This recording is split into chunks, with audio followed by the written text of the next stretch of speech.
अस्सलाम वालेकुम।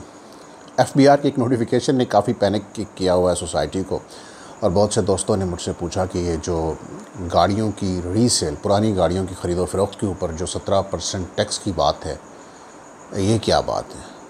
तो नोटिफिकेशन उस वक्त तक मैंने भी नहीं पढ़ा था, तो मैंने भी एक दो दोस्तों से पूछा तो कुछ बात वाज़ेह ना हुई। फिर नोटिफिकेशन आया और नोटिफिकेशन को मैंने देखा तो मैंने मुनासिब समझा कि मैं अपने सारे दोस्तों को वीडियो पैगाम के ज़रिए ही क्लियर कर दूं कि सिचुएशन क्या है।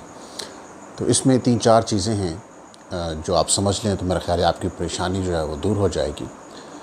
पहला नुक्ता ये है कि ये नोटिफिकेशन आपके लिए नहीं है, मेरे लिए नहीं है, किसी आम ख़रीदार के लिए नहीं है, किसी आम फ़रोख्त कुनिंदा के लिए नहीं है। ये रजिस्टर्ड लोगों के लिए है। और रजिस्टर्ड पर्सन से आम लोग समझ रहे हैं कि शायद जो आदमी फाइलर है, जो एफबीआर के पास रिटर्न्स फाइल करता है, शायद वो रजिस्टर्ड है। तो ऐसा नहीं है। रजिस्टर्ड का मतलब होता है कि वो चीज़, वो बंदा, वो फर्म जो भी है, जो सेल्स टैक्स के लिए रजिस्टर्ड हो। आप और हम जो फाइलर्स होते हैं वो सेल्स टैक्स के लिए रजिस्टर्ड नहीं होते। हम फाइलर ज़रूर होते हैं, लेकिन रजिस्टर्ड के लफ्ज़ का इतलाक़ हमारे ऊपर नहीं होता। ये कार डीलर्स के ऊपर होता है। वो सेल्स टैक्स के लिए रजिस्टर्ड होते हैं। तो रजिस्टर्ड की टर्म उनके लिए है, आपके लिए और मेरे लिए नहीं है। तो इसलिए एक तो ये बात समझ लीजिए कि ये जो टैक्स है ये आपके और हमारे ऊपर नहीं लगेगा। इसका बुनियादी मुखातिब जो है ये कार डीलर है। एक तो ये बात क्लियर कर लें। दूसरी बात ये है कि एक सेल्स टैक्स उस वक्त एक आदमी देता है जब वो गाड़ी लेता है।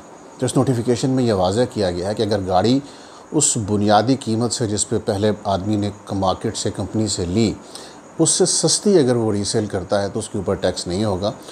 उससे अगर 1 लाख रुपया ज़्यादा के ऊपर सेल करता है तो उस इजाफी 1 लाख रुपया के ऊपर 17% टैक्स उसको देना होगा। और ये दूसरा नुक्ता हो गया। तीसरा नुक्ता ये हो गया कि जो सेल परचेज़ है वो बैंक के ज़रिए होगी। इसकी अभी ज़ाहिर मज़ीद तफसीलात आएंगी, क्योंकि बहुत सारी सेल परचेज़ तो पहले हो चुकी हैं। ओपन लेटर्स के ऊपर लोग इसको गाड़ियों को लेके चला रहे हैं। तो उसको मेरा ख़्याल है कि कुछ अभी वजाहत करेंगे उसकी कि क्या करना है।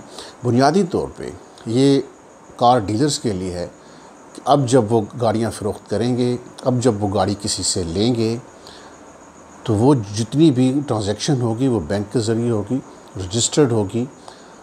उसके ऊपर अगर इजाफी प्रॉफिट के ऊपर आप गाड़ी बेच रहे हैं, 2 लाख प्रॉफिट आप ले रहे हैं इनिशियल कास्ट के ऊपर, तो उस 2 लाख के ऊपर टैक्स होगा, वो एफबीआर को दिया जाएगा। जो उस डीलर के पास आएगा ज़ाहिर है वो भी उसके ऊपर फिर टैक्स देगा। तो ये असल में डॉक्यूमेंटेशन की कोशिश की जा रही है कार डीलर्स के लिए। तो जिन दोस्तों ने कार डीलर्स को फ़ोन किया और इसकी वजाहत चाही, तो आगे से उन्होंने बताया कि जी जो ख़रीदेगा वो भी 17% देगा, जो फ़रोख्त करेगा वो भी 17% देगा, और आइए मिलजुल के इसके ख़िलाफ़ माहौल बनाएं। तो ये बुनियादी तौर पे आपको तो बिला वजह इस्तेमाल किया जा रहा है। इसका जो मुखातिब है वो आप और मैं नहीं है, वो आम सेलर और बायर नहीं है। इसका मुखातिब रजिस्टर्ड पर्सन है, याद रखिए। और रजिस्टर्ड पर्सन टैक्स के मामलात में इस दुनिया में उसको कहते हैं जो सेल्स टैक्स के लिए रजिस्टर्ड हो। सेल्स टैक्स के लिए हम रजिस्टर्ड नहीं हैं। सेल्स टैक्स के लिए वो रजिस्टर्ड होते हैं जो कारोबार कर रहे होते हैं। तो ये कार डीलर्स के लिए बुनियादी तौर पे कानून है। उनको एक मैकेनिज़्म के अंदर लाया जा रहा है, उनसे कुछ टैक्स की वसूली ज़ाहिर होगी। उसमें अगर फिर मैं रिपीट कर दूं कि जो गाड़ी पहले किसी ने मिसाल के तौर पे 15 लाख की ख़रीदी, अब वो बेच रहा है 14 की, उसके ऊपर किसी को कोई टैक्स नहीं देना। वो बेच रहा है 16 की, तो वो जो इजाफी 1 लाख का जो उसने गेन किया है उसके ऊपर उसने सेल्स टैक्स देना है। और उसके ऊपर ज़ाहिर है अब बैंक की शर्त भी, जैसे मैंने पहले कहा, लगा दी गई है कि ट्रांजैक्शन बैंक के ज़रिए होगी, लेकिन वे आउट निकालना होगा। अब देखते हैं कि वो इस शर्त को इनकम टैक्स उसमें कानून में कैसे उसको लाते हैं, कैसे उसको इम्प्लीमेंट करते हैं। तो मेरा ख़्याल है कि अभी इसकी मज़ीद कुछ तफसीलात सामने आएंगी कि जिन्होंने पहले कैश के ऊपर ले लिया उनके लिए क्या होगा और आगे के लिए क्या होगा। लेकिन ये जो पैनिक पैदा हो गया कि जी 17%, 20 लाख की मैं गाड़ी ले रहा हूँ तो मैं 17% उसके ऊपर दूँगा तो मैं मर जाऊँगा, ऐसा नहीं है। फिर मैं दोहराता हूँ, क्योंकि मुझे काफ़ी दोस्तों ने ये पूछा परेशानी के आलम में, और उनकी बात सुन के मुझे भी हुआ कि ये खान साहब से, असल में प्रॉब्लम ये है कि खान साहब से आप कुछ भी एक्सपेक्ट कर सकते हैं कि वो कुछ भी कर सकते हैं। इसलिए ये पैनिक का माहौल जो है ये क्रिएट होता चला गया कि खान साहब ने शायद ये भी कर दिया हो। खान साहब तो फिर खान साहब हैं, लेकिन ऐसा नहीं हुआ। ये बुनियादी तौर पे डीलर्स के लिए है, आम आदमी के लिए नहीं है।